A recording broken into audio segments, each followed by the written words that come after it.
Hey, what's going on, guys? It's Cody here, also known as AllaTrader on Twitter. I'm just gonna do a quick trade recap of kind of what I'm looking at, and it's my first time doing a series like this. So if you guys like the content, feel free to comment. Let me know what you guys think. For it, if I should continue doing these. Um, so I'm gonna go on a trading platform. I have it on the paper trading account. Because I have some levels and certain things that I don't exactly want to share. It's not to sound selfish or anything, but I'm gonna go over you guys with what I think you guys can make some money on. Some stuff to look at. Uh, my first thing I'd start off with is Alibaba. I'm looking for this one for more upside. You know, a lot of people might look at this chart and think it's probably going to top in a tops tier, top tier, top tier. So the fourth time, I don't think it's going to top. I think it's going to continue to break out in a pretty parabolic fashion. You got a lot of tension in this chart, to make it, pretty easy to squeeze, pretty hard right now. We're at 204 and a half. And I think if we could break over, like the previous high was 206, so if we could break out over 206 and a half and kind of hold there, I do think that this thing could rocket up to a little over 220, above the high, to make a new all-time high. As a nice rounded base formation, as you can see right here. It has kind of like a beautiful, rounded base. It's always a good, that's always a good technical pattern. I'm not a huge pattern guy, but if we zoom in a little more, you kind of have maybe out a little bit, but you kind of have this ascending, wedge formation. Let's see.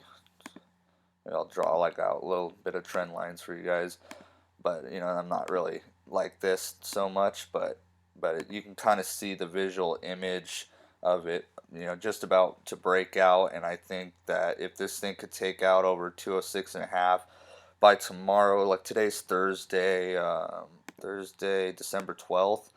And so if we can break out tomorrow by Friday or maybe even by Monday, this thing could really explode to the upside. A few days ago, I got a upgrade from Goldman Sachs on their conviction buy list. Um, usually Goldman Sachs is it's a good. They usually have some very good calls. Them and J.P. Morgan, um, they always have some really nice calls. They upgraded to there. There was a little bit of call activity. If you guys don't know, I'm talking about options. Some call buyers that came in. They've been buying it up a little bit, not too much. Obviously you want to see some more, but that's kind of what I'm looking at here.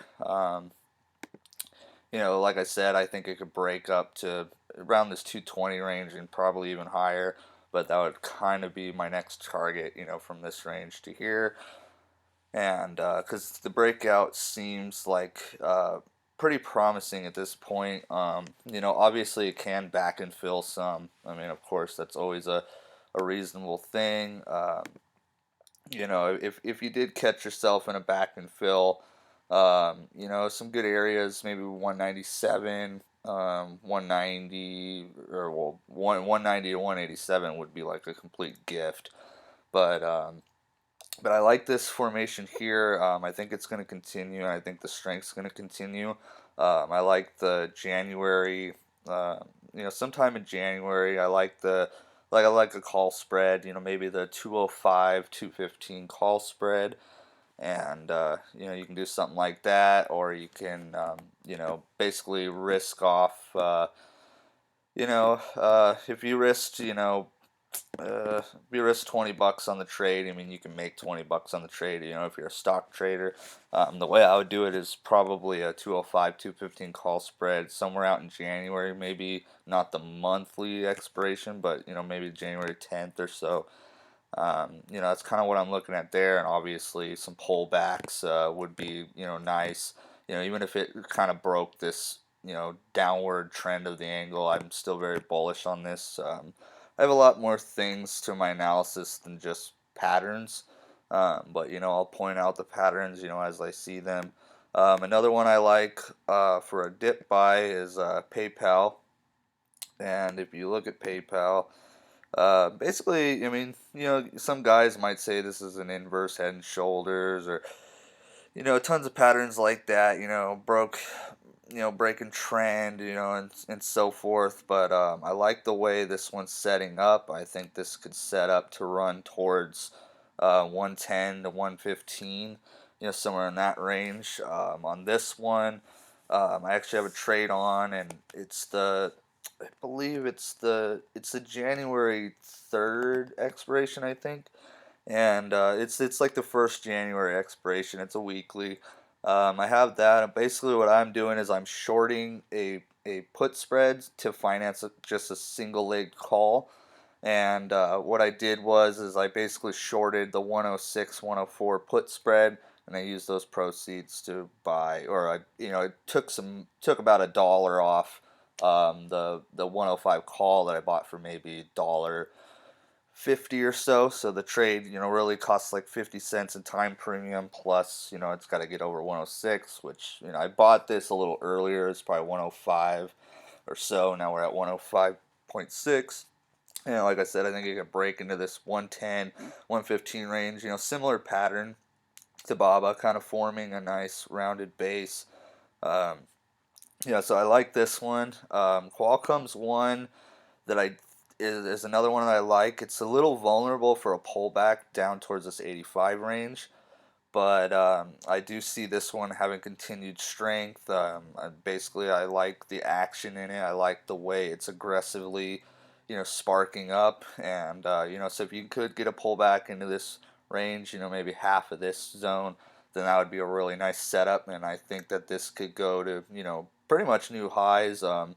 You know, JP Morgan, this is their top 2020 pick. So if you're a little more longer term, for something like this, I like January expirations, probably like the monthly, whether it's call spread, a straight call, or something like that. I'd probably do a call spread here, and if it dropped to 85, maybe take off the short leg of the spread, uh, or basically, you put on a call spread here, and if you do get that pullback, then I'd probably put on just a straight-legged call, and so I like that one.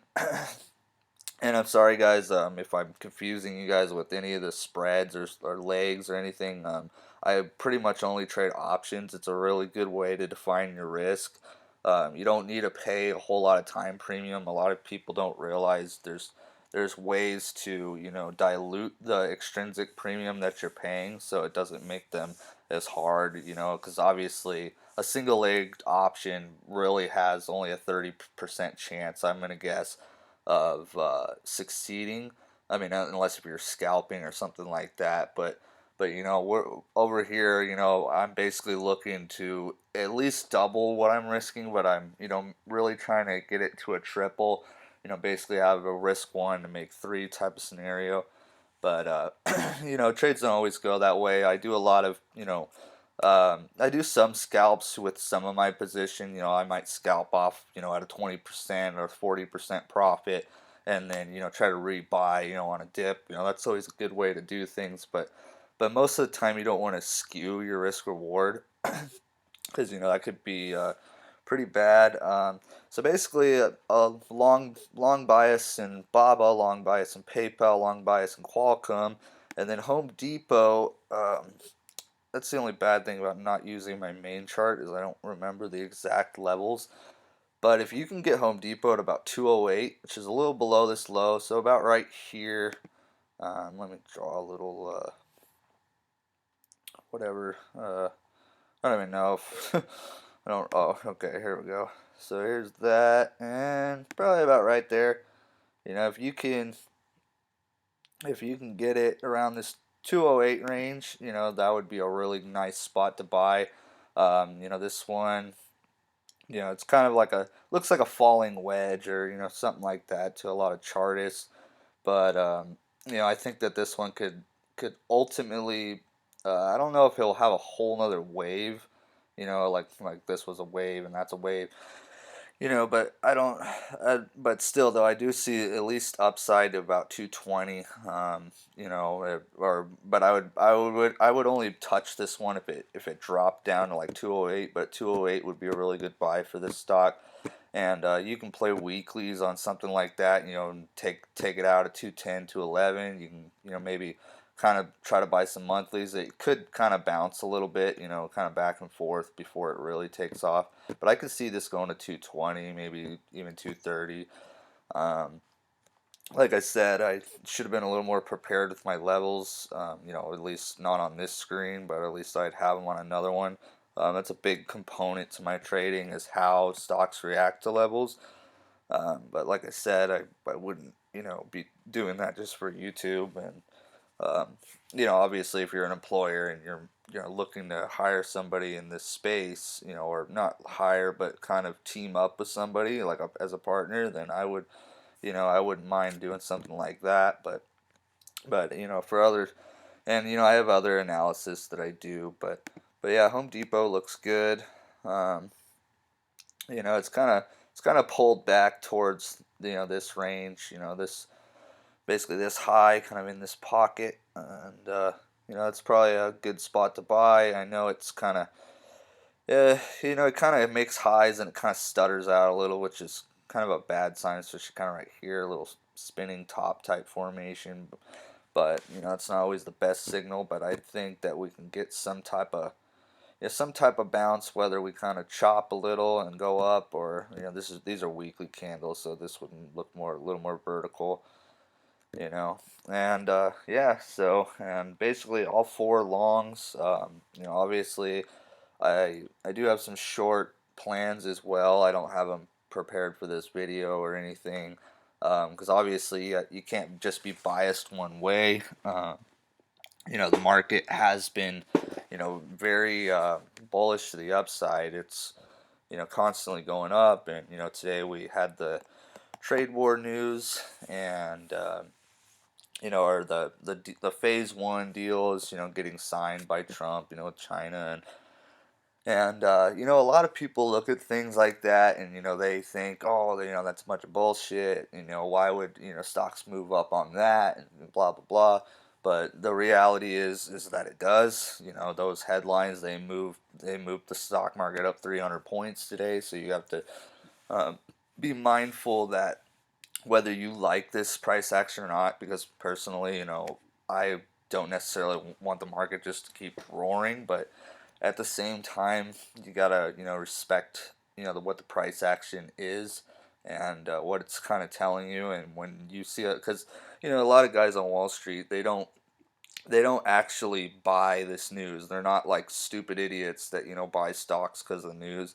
But the fact that the algos are able to get it up as high as that, with really not a whole lot of volume, it's uh it's pretty impressive. So that's kind of what I'm looking at, and maybe I'll just go over the SPX real quick. As you can see, we kind of tried to burn out again, because we've been making you know, oops, I think my mouse is messed up. But we've been making, you know, basically we'll make a high, we'll kind of fade out, and then I think that's kind of what players are thinking here. We got this, big long stick reversal candle, and we could trade up towards 3,200. I'm not really the type that likes to trade the indexes. That's kind of a hard game. I like to trade individual names, but like I said, basically long bias for these four trades. I'm not so much, going to trade the SPX or anything related. But I like BABA, PayPal, Qualcomm, and HD up, and Home Depot. And so yeah, that's basically it to this video. If you guys enjoyed this content, let me know. I might make more of these. Maybe I won't. I'm not really sure.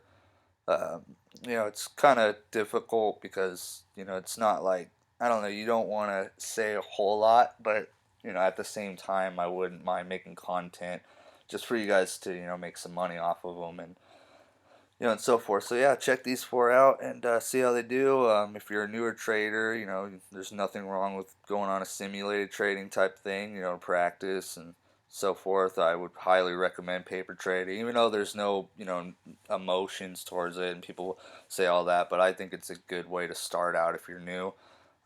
Maybe try paper trading some of these names, with the long biased. Obviously, they're going to have pullbacks and so forth. But when you can kind of understand, deviations, how much it contracts versus how much it expands and so forth, then you can kind of pick your spots. And obviously if you adapt to levels, then you can really find your niche and your trade and what you want to do. But I definitely think that the statistical odds of these four are for the upside. Or Home Depot, I wouldn't buy it here, but I'd buy it at 208. Even these three, Qualcomm, PayPal, and especially Qualcomm, the most vulnerable for a pullback. My favorite, which I think could pull back to maybe like 103.5, so not anything huge, is PayPal as far as a shorter term trade. And then I like BABA a lot because I think that this is going to have a pretty massive long term breakout, incoming. And I think that this thing could see 220 plus. So, yep. Thank you guys for watching, especially if you made it this far. Appreciate you guys, and thanks.